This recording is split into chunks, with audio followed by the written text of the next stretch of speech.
agiye kutubwira ku ikipe ya Liverpool. Auguste, Liverpool nta mukinnyi n'umwe yari yasinyisha.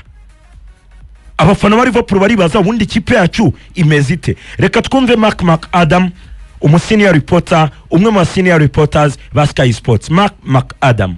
Michael Edwards, who's one of the data specialists, will be looking at players to potentially come in.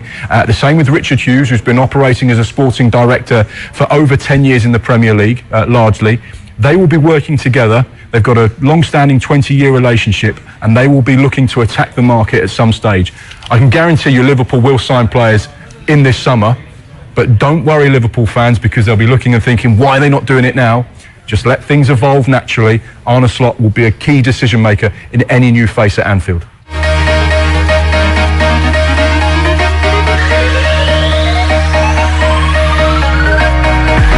Arakoze cyane Mark McAdam. Ati Michael Edwards, umwe mu nzobere mu gukusanya amakuru y'abakinnyi, araza gushaka abakinnyi bashobora kuba baza mu ikipe. Kimwe na Richard Hughes wabaye sporting director imyaka irenga 10 muri shampiyona y'Ubwongereza muri rusange. Bazakorana, bafitanye umubano umaze igihe kinini, imyaka 20 yose. Rero baraza kujya ku isoko rwose mu buryo bwose bushoboka. Nabahamiriza ko Liverpool izasinyisha abakinnyi muri iyi mpeshyi, ariko abafana ba Liverpool ntibagira ikibazo kuko ubu bari kubireba bakibaza impamvu nta kintu bari gukora ubu. Mureke ibintu bikomeze bigende gake gake. Arne Slot azaba afite ijambo mu byemezo bifatwa ku mukinnyi mushya waza muri Liverpool. Ngaya magambo ya Scott ya Mark McAdam. Magambo ngo abafana ba Liverpool bagira icyizere ngo warabizi neza ko bazasinyisha abakinnyi. Ego. Nyaka macintege nta bakinnyi bazasinyisha. Wenda yakwinjiramo umwe ariko nta bakinnyi. Kubera iki? Kubera ko bari gutinda. Sikese yo gutinda.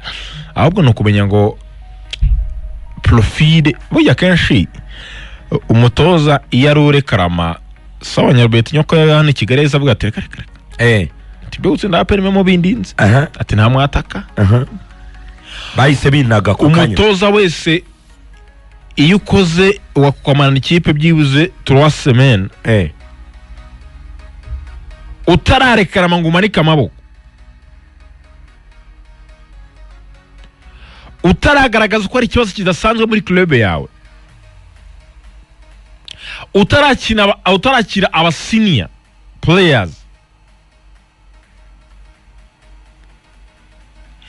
icyo gihe birakiri ko kongeramo umubare w'abakinnyi barenze umwe biba bigoye, keretse habayemo impamvu runaka yatuma biyongeramo nyine bakiyongeramo ari benshi.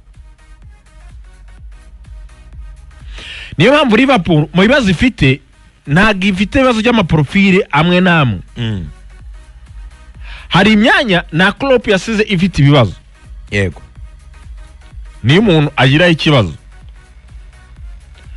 Ariko in terms ugifite abakinnyi bafite amaprofile manini kandi ugifite ama contract bakiri n'ikizere ko bamwe muri bo bakongera bakongera amasezerano. Ikihutirwa kuri Arne Slot nticyari ugusinyisha kuko twaza kumenya ngese byibuze abakinnyi bose baramakisimiza bafite icyo batanga bidasanzwe kubuye nabyizera. Warren Good yabishyize ku ikarita abona ko byakunda. Yego. Ntarakira Ruiz, ntarakira Diaz, ntarakira Cody, ntarakira Virgil, ntarakira Alisson Becker. Turavuga nyine amaprofile manini ya club.